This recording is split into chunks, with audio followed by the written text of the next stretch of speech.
Assalamualaikum warahmatullahi wabarakatuh. Perkenalkan, nama saya Revi Alaida dengan NIM 15036210228 dari Program Studi Pendidikan Teknik Bangunan Fakultas Teknik Universitas Negeri Jakarta. Di sini saya akan mempresentasikan hasil tugas saya mengenai strategi atau model yang cocok pada salah satu kompetensi dasar di SMK, khususnya pada ranah pendidikan teknik bangunan. Dengan mata kuliah strategi dan media pembelajaran, dengan dosen pengampu Bapak Dr. Rian Arthur, MPD. Di sini ada beberapa yang ingin dibahas, yaitu mengenai kompetensi dasar yang dipilih, lalu analisis isi atau konten dari kompetensi dasar tersebut, lalu ada strategi atau model yang cocok diterapkan, lalu ada argumentasi dan daftar pustaka yang saya gunakan. Pertama, kita masuk ke dalam kompetensi dasar terlebih dahulu.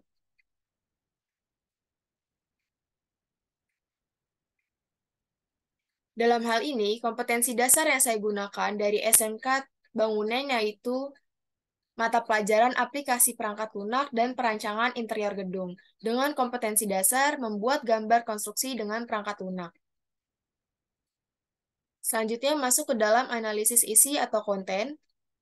Mata pelajaran aplikasi perangkat lunak dan perancangan interior gedung merupakan salah satu mata pelajaran yang berfokus pada teknologi digital.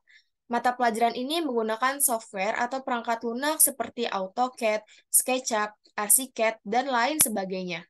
Perangkat lunak tersebut dapat digunakan untuk menggambar 2 dimensi dan 3 dimensi. Salah satu kompetensi dasar pada mata pelajaran ini ialah membuat gambar konstruksi dengan perangkat lunak. Dalam kompetensi ini berisi mengenai cara menggunakan perangkat lunak yang digunakan hingga menghasilkan sebuah gambar konstruksi. Umumnya, di SMK diterapkan untuk menggambar rumah tinggal sederhana satu lantai. Gambar yang dihasilkan seperti DNA rumah, tinggal sederhana, potongan melintang, potongan manjang, tampak atas, tampak depan, tampak belakang, dan detail-detail pada setiap komponen. Jadi, gambaran umum mengenai materi dari kompetensi dasar ini, yaitu peserta didik diajarkan untuk bagaimana cara menggambar rumah tinggal sederhana, contohnya satu lantai, itu menggunakan perangkat lunak seperti AutoCAD, SketchUp, ArchiCAD, dan lain sebagainya. Lalu masuk ke dalam strategi atau model yang cocok digunakan dengan kompetensi dasar yang dipilih. Strategi yang cocok untuk diterapkan pada mata pelajaran aplikasi perangkat lunak dan perancangan interior gedung dengan kompetensi dasar membuat gambar konstruksi dengan perangkat lunak ialah yaitu model pembelajaran project based learning. Selanjutnya, mengapa saya memilih model pembelajaran project based learning? Berikut argumentasinya.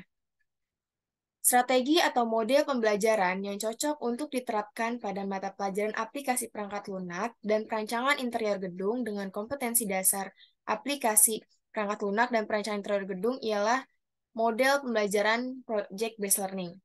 Model pembelajaran ini dapat dikatakan cocok karena dilihat dari gambaran umum materi yang diterapkan, yaitu mengaplikasikan perangkat lunak untuk membuat gambar konstruksi. Hal ini dikarenakan project-based learning merupakan model pembelajaran yang berbasis proyek yang menggunakan media proyek atau kegiatan peserta didik dengan melakukan eksplorasi, penilaian, interpretasi, sintesis, dan informasi untuk mewujudkan pencapaian dalam bentuk hasil belajar, menurut Wijarnako dan kawan-kawan tahun 2017. Jadi dapat disimpulkan kalau dari paragraf ini, yaitu project-based learning ini merupakan model pembelajaran berbasis proyek yang dimana nanti peserta didiknya itu dapat mengeksplorasi sendiri, lalu dia melakukan penilaian, lalu interpretasi, sintesis, dan informasinya itu dapat mencapai bentuk dalam hasil belajar. Lalu, potensi yang dapat digali dengan menggunakan model pembelajaran berbasis proyek yaitu dapat meningkatkan keterampilan berpikir kritis peserta didik, mampu melihat serta menilai situasi dari perspektif lain, mampu meningkatkan motivasi belajar peserta didik, dan dapat menjalin hubungan yang baik dengan teman sebayanya, menurut Wahyudi dan Sugiyari tahun 2018. Selain itu, model pembelajaran berbasis proyek juga mampu membangun pengetahuan peserta didik dengan mengeksplorasi sendiri berdasarkan proyek yang sedang dilakukan. Model pembelajaran ini juga menuntut peserta didik agar mampu memecahkan masalah-masalah yang kompleks yang dihadapi di dalam menjalankan proyek.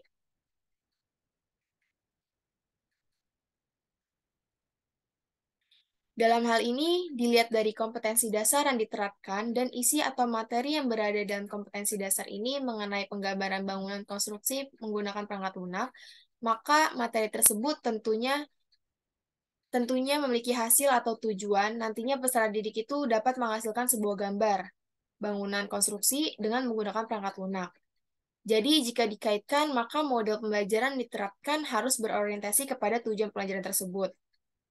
Nah, hal ini itu relevan dengan model pembelajaran project-based learning yang mengaplikasikan ke dalam pembelajaran berbasis proyek.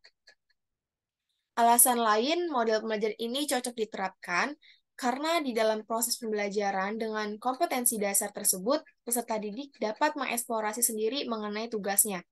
Misal, dalam penerapan model ini, guru memberikan sebuah tugas atau proyek membuat gambar kerja menggunakan perangkat lunak seperti AutoCAD.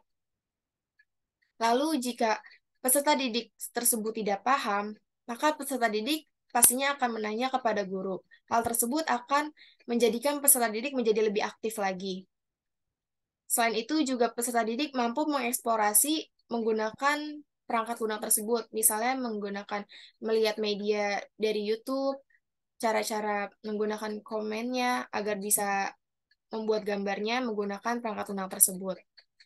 Dari hal itu, sehingga peserta didik akan mampu mempunyai motivasi yang tinggi untuk terus belajar, lalu bertanya kepada guru sehingga meningkatkan aktivitas peserta didik, lalu dapat menjalin hubungan yang baik kepada teman sebaya karena sering berdiskusi terkait proyek.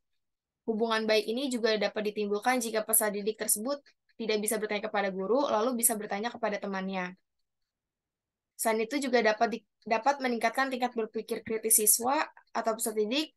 Hal ini lalu mampu memecahkan masalah. Misalnya di dalam pengerjaan, peserta didik ini menemukan masalah dalam mengaplikasikan menggunakan perangkat lunak. Nah, peserta didik ini harus mencari tahu dulu bagaimana cara memecahkan masalah tersebut.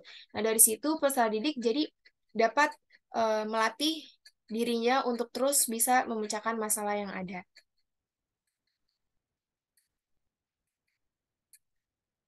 Berikut daftar pustaka yang saya gunakan.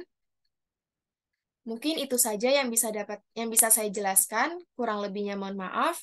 Wabillahi taufiq wal hidayah. Wassalamualaikum warahmatullahi wabarakatuh.